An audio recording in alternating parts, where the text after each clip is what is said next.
Hello and welcome to the channel. आज की हमारी अगली पोम है by W B Yeats Byzantium.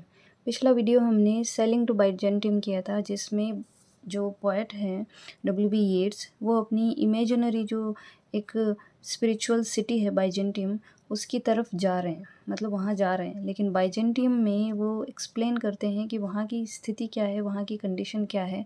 वहाँ पहुँचने के बाद जब वो वहाँ रहते हैं इमेजिनेशन में, तब उन्हें पता चलता है कि वहाँ की सिचुएशन क्या है। तो वो सब कुछ दिखाने की कोशिश की है। तो थोड़ा सा इस पोम के बारे में देखते हैं। ये 1930 में लिखी गई थी और ये इसका जो पब्लिकेशन है वो इस बुक में था, words for music perhaps and other poems. अब इसकी थीम के बारे में जानते हैं थोड़ा सा कि इसमें वो क्या कुछ कहते हैं। He talks of his experience eight Byzantium. तो बाइजेंटियम में उनके क्या एक्सपीरियंसेस रहे हैं उनके बारे में वो बताते हैं। और इसकी जो सेटिंग है इस पोम की, वो है a night in the city of Byzantium. ठीक है, एक नाइट को इन्होंने एक्सप्लेन किया है कि वहाँ जो बाइजेंटियम सिटी है वहाँ की के नाइट के दौरान वहाँ क्या क्या चीज़ें होती हैं। और पूरी पोम की जो हमारी थीम है वो है ह्यूमन जो लाइफ है, ह्यूमन जो इंसान है उसको उसके कंट्रास्टिंग में दिखाया गया है आर्ट को। मतलब कि ह्यूमन जो लाइफ है ना वो है टेम्पररी है, क्षणभंगुर है। ठीक है, जन्म और मरण इसमें चलता रहता है, लेकिन जो आर्ट है वो हमेशा ज़िंदा रहती है, फॉरएवर। ठीक है, सबसे पहला एक जो मेजर थीम और मेजर जो कंपैरिजन है वो है ह्यूमन का आर्ट से। Then second is human imperfection को दिखाया है इसमें आर्ट्स परफेक्टनेस के कंट्रास्ट में। कहने का मतलब है कि ह्यूमन जो लाइफ है ना वो इम्परफेक्शन से भरी हुई है। मीन्स इसमें ब्लड है, इसमें वॉर है, इसमें लव भी है, लेकिन वो लव कैसा है वो सबको पता है। So humanity is full of imperfections. जो ह्यूमन जो लाइफ है वो इम्परफेक्शन से भरी पड़ी है, जबकि उसका अगेंस्ट जो चीज़ें दिखाई वो है आर्ट्स परफेक्टनेस की। आर्ट हमेशा परफेक्ट होती है, हमेशा ज़िंदा रहती है। The next is life on earth V S spiritual life. कि लाइफ ऑन अर्थ मीन्स ये जो मटीरियलिस्टिक लाइफ है जिसमें जन्म मरण के या बंधन चलता रहता है, उसके कंट्रास्ट में दिखाया है स्पिरिचुअल लाइफ को, आध्यात्मिकता को दिखाया है। The next is image of day and night symbolically presents life before and after death. तो इसमें इमेजेस दिखाई है। पहले सबसे पहले वो नाइट से शुरू होते हैं कि नाइट के समय में क्या क्या कुछ वहाँ पे घटित होता है। तो इमेजेस ऑफ डे और नाइट दोनों तरह की इमेजेस इसमें दिखाई जाएगी। वो सिम्बलिकली किसको प्रेजेंट कर रही हैं, life before and after death. कि डेथ से पहले मतलब हमारा इस धरती पे कैसा जीवन है उसको, और लाइफ आफ्टर डेथ के बाद में हमारी लाइफ कैसी होनी है उसको सिम्बलिकली वो कंपैरिजन करके दिखाया गया डे एंड नाइट से। Then last is mortality vs immortality. मतलब जो इमॉर्टेलिटी है उसका कंपैरिजन मॉर्टेलिटी के साथ में दिखाया है, और फिजिकल वर्ल्ड का कंपैरिजन दिखाया है स्पिरिचुअल वर्ल्ड से। ठीक है, तो देखते हैं। और एक चीज़ और आपके लिए है इसमें कि बाइजेंटियम और सेलिंग टू बाइजेंटियम, ये जो दोनों पोम्स है ना, हालांकि ये देखने में लगता है कि हो सकता है ये बाद में आई हो पोम, लेकिन ये पहली पोम थी इसकी जो पहले आई थी। और जब वो वहाँ जा रहे थे तब की बात बताते हैं वो, कि ये जो बाइजेंटियम सिटी है ये मीन्स जो आयरलैंड है वो बूढ़े लोगों के लिए नहीं है, इसलिए I am sailing to Byzantium, इसलिए मैं बाइजेंटियम जा रहा हूँ। बाइजेंटियम इन रियलिटी कोई सिटी नहीं है, कोई रियल जगह नहीं है। ये बस केवल एक पोइट का इमेजिनेशन है जिसमें वो हेवन से कंपेयर कर रहा है कि वो बहुत अच्छी जगह है स्पिरिचुअलिटी के लिए बाइजेंटियम। ठीक है, तो ये कोई अपने आप में कोई जगह नहीं है, इमेजिनेटिव प्लेस है ये। ओके, और फिर आया दूसरी पोम इनकी आई थी बाइजेंटियम, जिसमें वो पहुंच के वहाँ की सिचुएशन को इस पोम के थ्रू बताना चाहते हैं। तो चलिए शुरू करते हैं। What is there in the pome.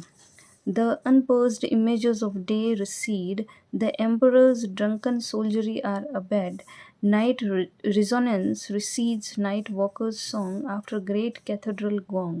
A starlit or a moonlit doom disdains all that man is, all mere complexities, the fury and the mire of human veins. पहली लाइन में पोएट कहते हैं द अनपर्ज्ड। पर्ज होता है शुद्ध, pure. अनपर्ज्ड means अशुद्ध, जो घटिया हो, खराब हो।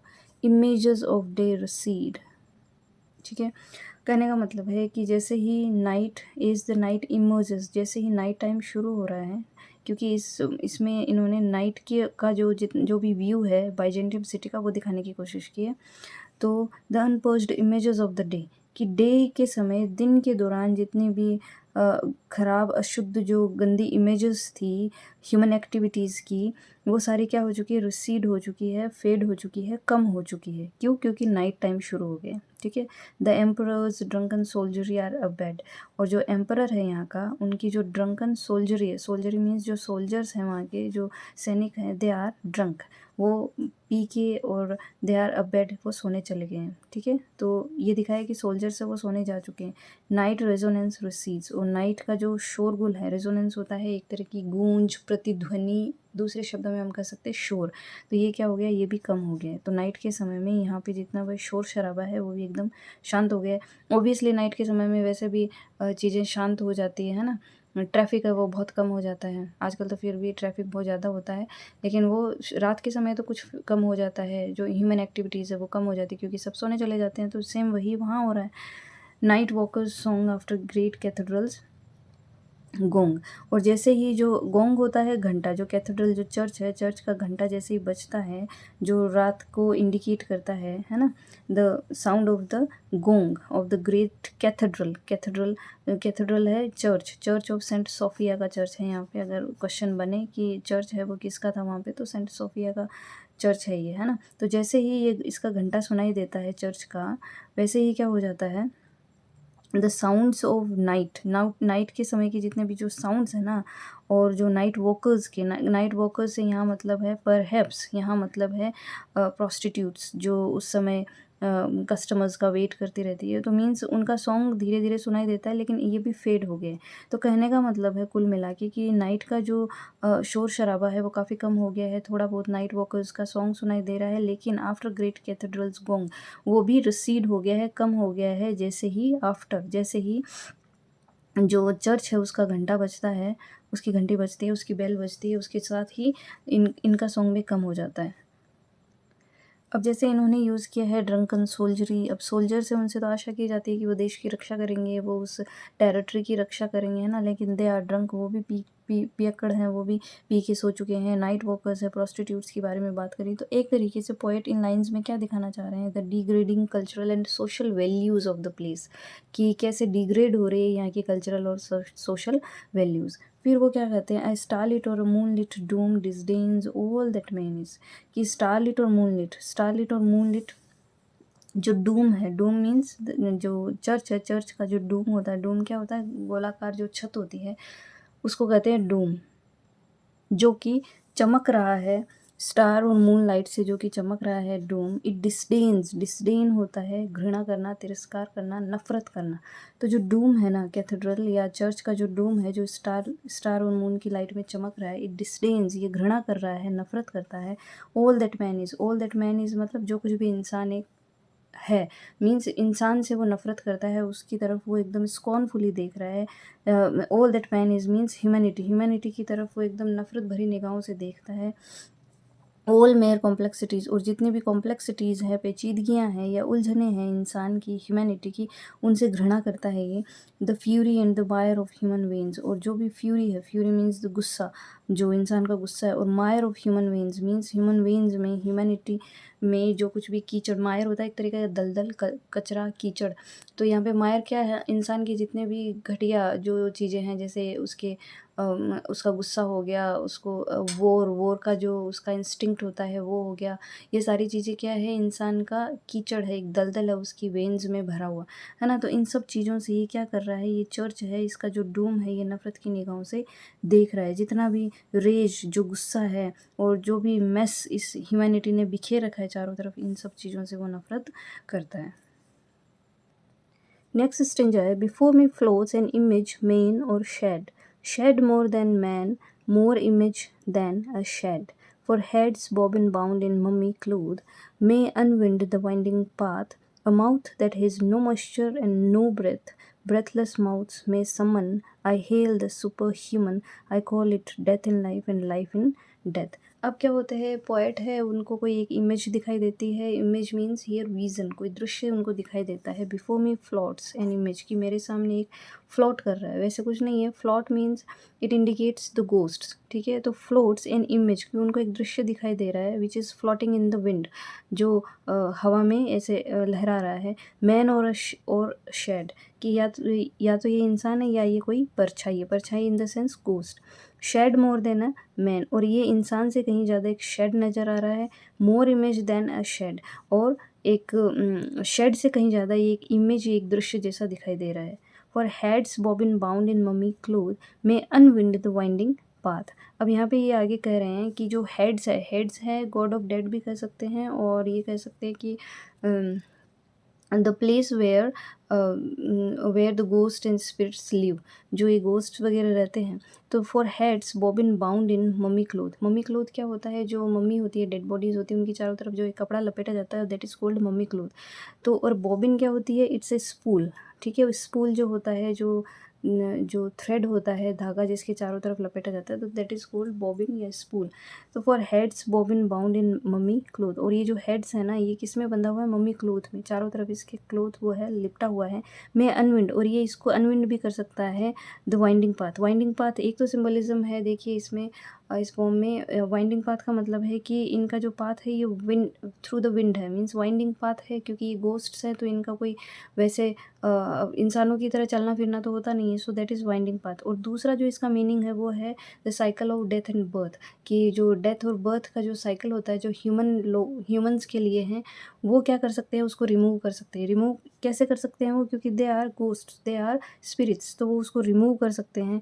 दूसरे सेंस में कहने का मतलब ये है कि ये जो मम्मी क्लोथ इनके चारों तरफ लिपटा हुआ है, वो कभी भी उसको रिमूव कर सकता है। रिमूव करने का मतलब है प्योरीफाई कर सकते हैं वो खुद को। अब पे जो मम्मी क्लोथ है, mummy cloth is the experience of human beings का जो एक्सपीरियंस है लाइफ और डेथ का, उसको कहा गया है कि हमारी जो सोल है उसको बार बार एक नया कपड़ा दिया जाता है। यहाँ पे नए कपड़े से मतलब है बॉडी। जब हमारी एक बॉडी डिके हो जाती है, तो हमारे जब डेथ हो जाती है, तो सोल निकल के दूसरी बॉडी में चली जाती है। मीन्स एक नया कपड़ा उस सोल को दिया जाता है।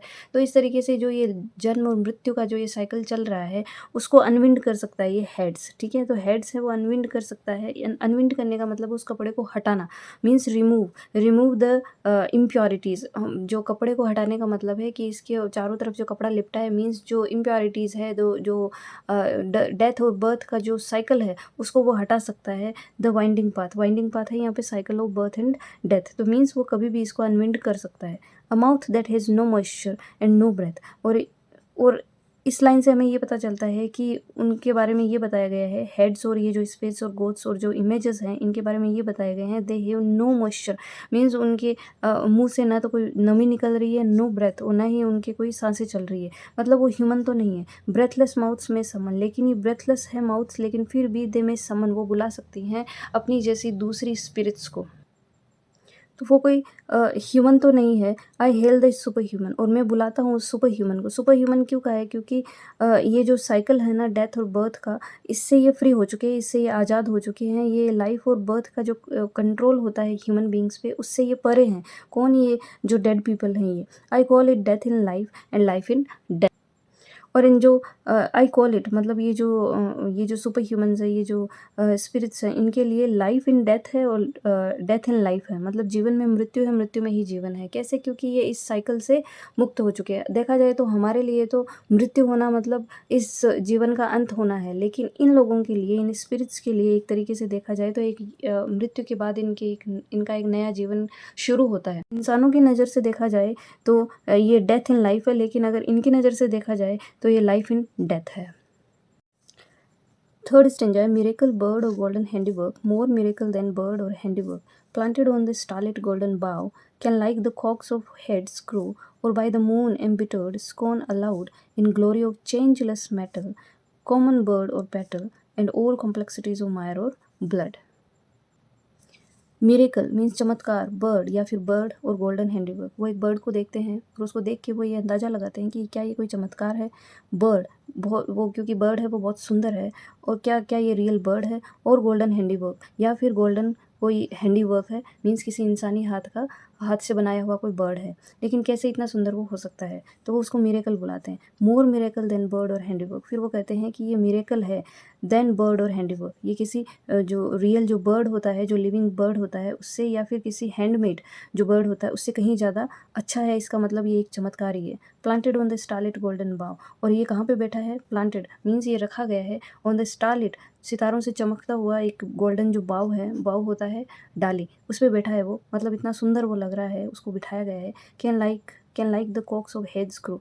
ये जो लाइन है स्टारलिट गोल्डन बाव, ये हमने सेलिंग टू बाइजेंटियम में पढ़ा था कि बाइजेंटियम की जो गोल्ड स्मिथ्स है, सुनार है, वो ऐसे पक्षी और ऐसे सुनहरी जो डालियाँ हैं वो बनाते हैं।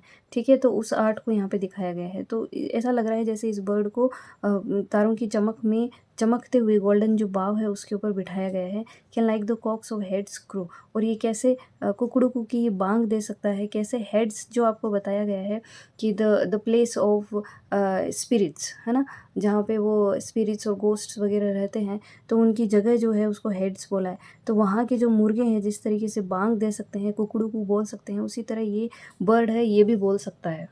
कहने का मतलब ये है कि जो हेड्स है, जो जगह है जहाँ पे स्पिरिट्स और गोस्ट्स रहते हैं, अगर वहाँ की जो कॉक्स हैं अगर वो बांग देते हैं, बांग देने को क्रो बोला जाता है, तो अगर वो बांग देते हैं, अगर वो बोलते हैं, तो जो स्पिरिट्स है ना उनका रीबर्थ नहीं होता। मीन्स जो सोल्स हैं उनका रीबर्थ नहीं होता, वो वापस वहाँ पे आ जाते हैं और वहाँ रहते हैं वो। कहने का मतलब ये है कि वो हेड्स के जो कॉक्स हैं उन्हीं की तरह वो भी, जो ये जो मिरेकुलस बर्ड है ये खूब पावरफुल है। ठीक है, by the moon embittered is scorn aloud in glory of changeless metal common bird और petal and all the complexities of mire and blood. और ये जो चांद की रोशनी में ये जो बर्ड है ना, ये स्कोन मतलब घृणा करता है, अलाउड मतलब बहुत घृणा करता है कॉमन बर्ड से और पेटल से। कॉमन बर्ड और पेटल का मीन्स है जो ये जो मॉर्टल बर्ड्स हैं, मतलब जो रियल बर्ड्स हैं उनसे वो घृणा करता है।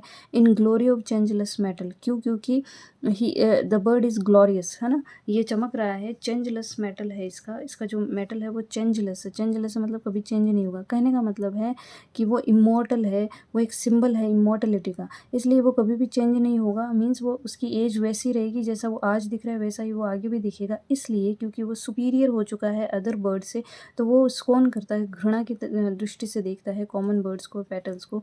And all complexities of mire and blood, तो जितनी भी जो अर्थली कॉम्प्लेक्सिटीज़ हैं, मीन्स इस धरती पे रहते हुए जो मॉर्टल जो हम ह्यूमन बींग्स हैं, या कोई भी मॉर्टल जो कंडीशंस हैं हमारी, जो ह्यूमंस की या जो भी लिविंग जो क्रीचर्स हैं उनकी लाइफ और डेथ का जो साइकिल है, ये जो गंदगी है, ये जो मैस है, ये जो ब्लड है, इन सब चीज़ों से वो ऊपर उठा हुआ है वो बर्ड। ठीक है, तो अपने आप में वो एक सिंबल है इमॉर्टेलिटी का। ठीक है, तो इसमें एक यही बताना चाहे। देखिए पहला जो स्टेंजा था उसमें उसने इमेज दूसरी ली थी, और दूसरा जो स्टेंजा था उसके अंदर उसने जो स्पिरिट्स हैं उनका एक इमेज लिया था। अब यहाँ पे इन्होंने तीसरे स्टेंजा में जो इमेज लिया वो है एक बर्ड का, जो कि एक मिरेकल से कम नहीं है। मीन्स ये एक चमत्कार है, चमत्कार जैसा है, जो इमॉर्टल है, और सारी जो ह्यूमन बींग्स है और जो जितने भी लिविंग थिंग्स हैं उनसे ऊपर उठा हुआ है ये बर्ड, तो उसका सिंबल दिखाना चाह रहा है। यहाँ पे स्पिरिचुअलिटी को दर्शाने की उसने कोशिश की है। नेक्स्ट स्टेंजा है at midnight on the emperor's pavement flit flames that no faggot feeds nor steel has lit nor storm disturbs flames begotten of flame, where blood begotten spirits come and all complexities of fury leave, dying into a dance, an agony of trance, an agony of flame that cannot singe a sleeve. At midnight on the emperor's payment flit, आधी रात का समय है और poet को दिखाई क्या देता है? मिडनाइट, आधी रात में, ऑन द एम्परर्स पेमेंट, और जो एम्परर का जो पेमेंट है, जो रास्ता है, वहाँ पे एक फायर दिखाई देती है। फ्लेम्स दैट नो फैगट फीड्स, और वो जो लपटें हैं आग की, वो जो फायर है, जो आग है, इसको किसी ईंधन फैगट क्या होता है? लकड़ियाँ, जो सूखी जो लकड़ियाँ होती हैं जो हम चूल्हे वगैरह में जलाने में काम में लेते हैं, जिसको ईंधन भी बोलते हैं। तो ये जो आग है, फायर है, ये फ्लेम्स हैं, इसको ये किसी लकड़ियों की वजह से या ईंधन की वजह से नहीं लगी है।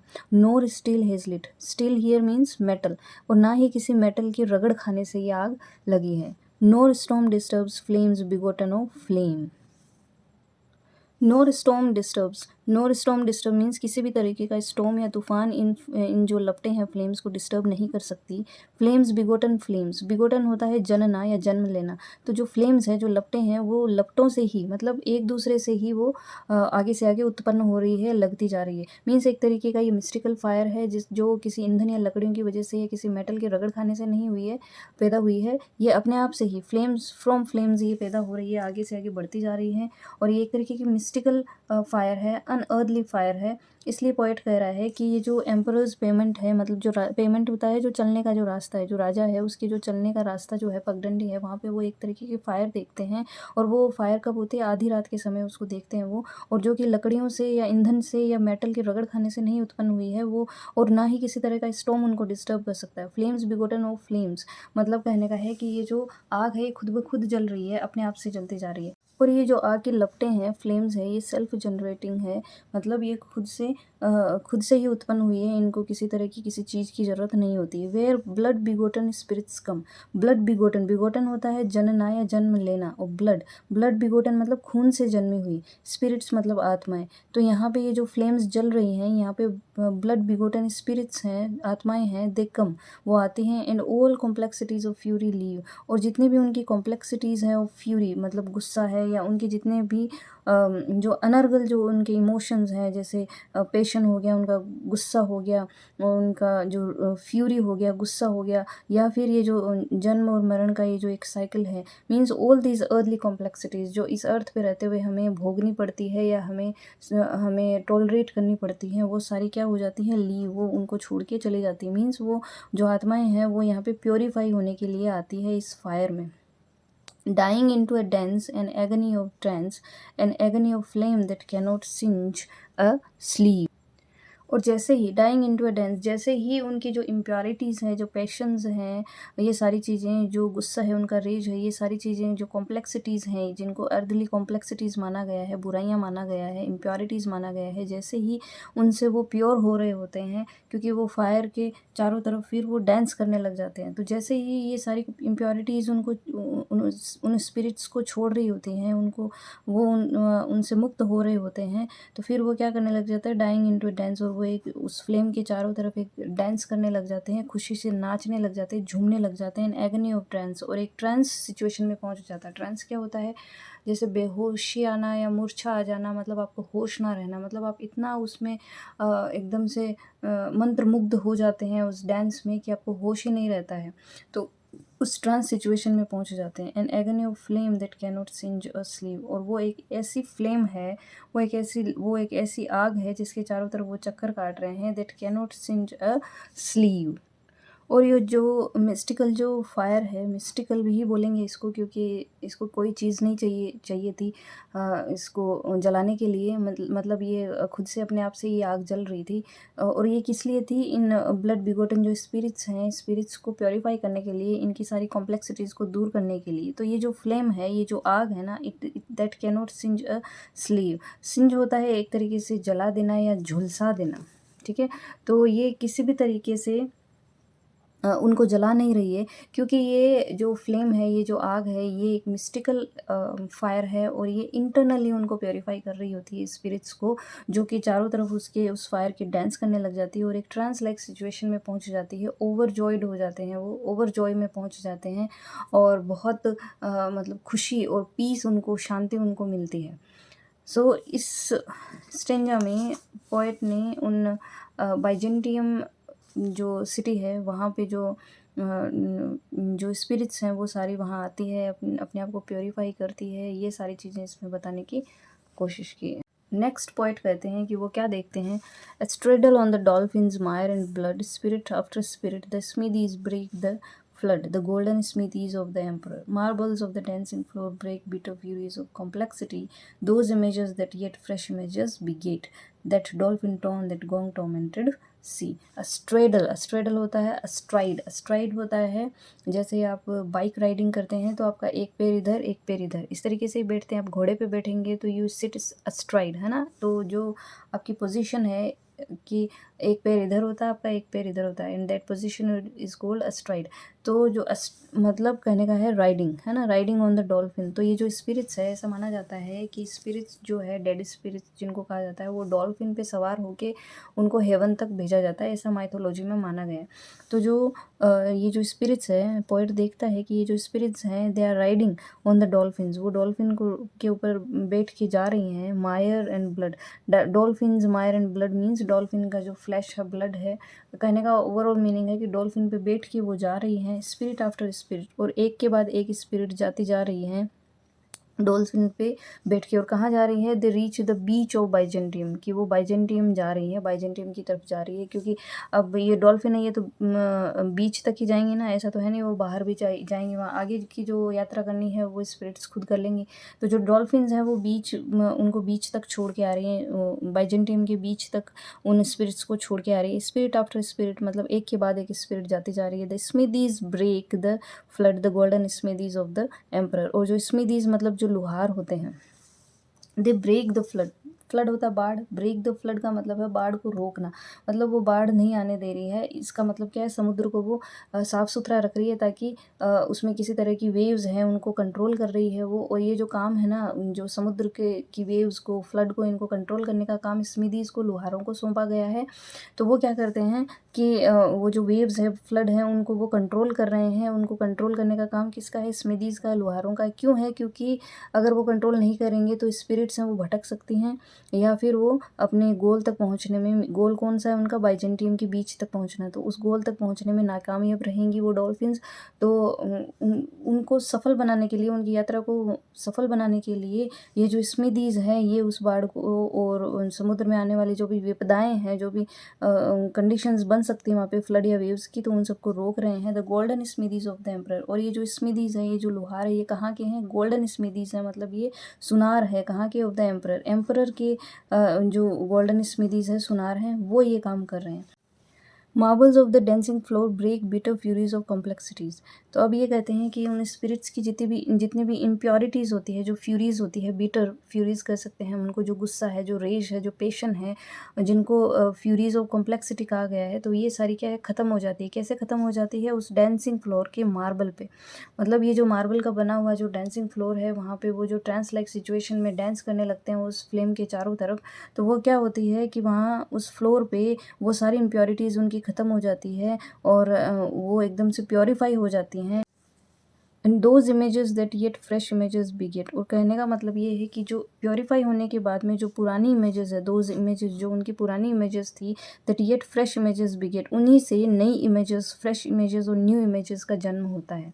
That dolphin torn that gong tormented sea. और जो डॉल्फिन्स हैं जो कि बाइजेंटियम के बीच तक पहुंचना चाह रही हैं, वो डॉल्फिन्स हैं वो टॉन, टी की सेकेंड फॉर्म है टॉन, मतलब चीरते फाड़ते हुए, मतलब समुद्र को चीरते हुए वो आगे बढ़ रही है।